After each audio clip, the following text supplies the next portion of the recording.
Hello viewers, welcome to my YouTube channel যে health কেয়ারের পক্ষ থেকে আমি আহাদুর হোসেন লিটন আবারও নতুন একটি টপিক নিয়ে আপনাদের মাঝে হাজির হয়েছি। আমরা আজ শিখব বা জানব বাচ্চাদের ঠান্ডা কাশি এবং কী কারণে ঠান্ডা কাশি হয় আর কি থেকে কোন ওষুধ খেলে পারে এই ঠান্ডা কাশি থেকে বাচ্চা নিরুপায় পায়। শিশুর যখন ঠান্ডা লাগে তখন অনেকেই অনেক জিনিস খেতে বলে, যেমন অনেকেই বলে তুলসী পাতার রস, কেউ বলে মধু খেতে, আবার কেউ আদা কুচি কুচি করেও গরম পানির সাথে খেয়ে থাকে। কিন্তু তখন কি করবে বা কি হলে কি সারবে, আবার অনেকেই সরিষার তেল গরম করে বুকে মালিশ করতে বলে। এ বিষয় নিয়ে আমরা আজ আপনাদের মাঝে আলোচনা করব, আর কোন ওষুধটি খেলে আপনার এই রোগ থেকে পরিত্রাণ পাওয়া যায় সে বিষয়ে আলোচনা করব।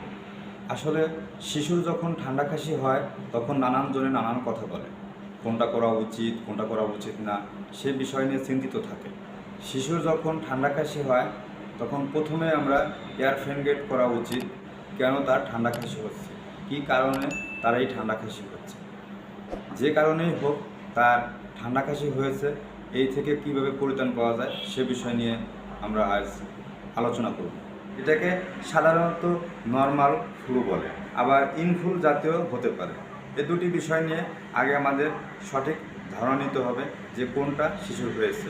আবার অনেক সময় সর্দি কাশির সাথে অধিক পরিমাণ জ্বর এসে থাকে, কাঁপুনি দিয়ে জ্বর আসে এবং শ্বাসকষ্ট নিতে কষ্ট হয়, নিঃশ্বাস নিতে গেলে তার বুকের খাঁচা ডেবে যায়। এরকম আপনি দেখবেন যে আপনার শিশু কোন পর্যায়ে আছে। শিশুর জিহ্বা এবং নখগুলো নীল হয়ে যায়, তখন মনে করবেন একটা শ্বাসকষ্টের বিশেষ আলামত। যেসব বাচ্চাদের বয়স 2 বছরের চেয়ে কম তাদের চিকিৎসাটা একরকম, আর যে বাচ্চাগুলো 2-এর অধিক পরিমাণ বয়স তাদের চিকিৎসাটা অন্যরকম। 2 বছরের যে বাচ্চার বয়স কম হলে তাদের কাশির ধারণা হচ্ছে ব্রঙ্কাইটিস। এই ব্রঙ্কাইটিসের কারণে অনেক সময় শিশুদের শ্বাসকষ্ট হতে পারে বা জ্বর হতে পারে, নিউমোনিয়া হতে পারে, বিভিন্ন কারণে তার জ্বর, শরীরে কাঁপুনি দিয়ে জ্বর আসতে পারে, বা এছাড়াও বাচ্চাদের এক্সিমা, অ্যালার্জি এ ধরনের কারণেও অনেক সময় ঠান্ডা কাশি লেগে থাকতে পারে। বা শিশু যদি ব্যাকটেরিয়া জনিত কারণে আক্রান্ত হয় তাহলে তার এজমা, কাশি, ঠান্ডা বিভিন্ন কারণে এই সর্দি কাশি বা ঠান্ডা কাশি লেগে থাকতে পারে। এ জাতীয় কোনো কিছু থেকে শিশুর এক্সিমা বা সর্দি বা ঠান্ডা কাশি লেগে থাকতে পারে।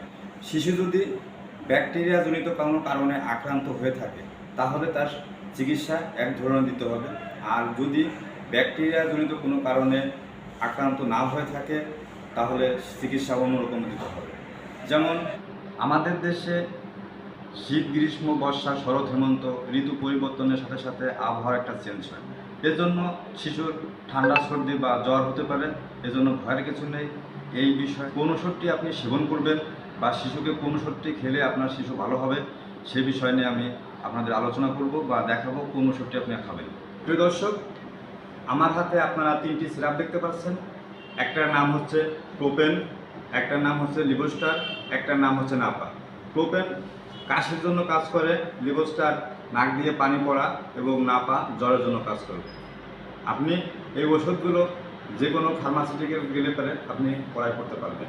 আর এছাড়া এই ওষুধগুলো খাওয়ার আগে যে কোনো একজন ভালো বিশেষজ্ঞ ডাক্তারের পরামর্শ নিতে ভুলবেন না।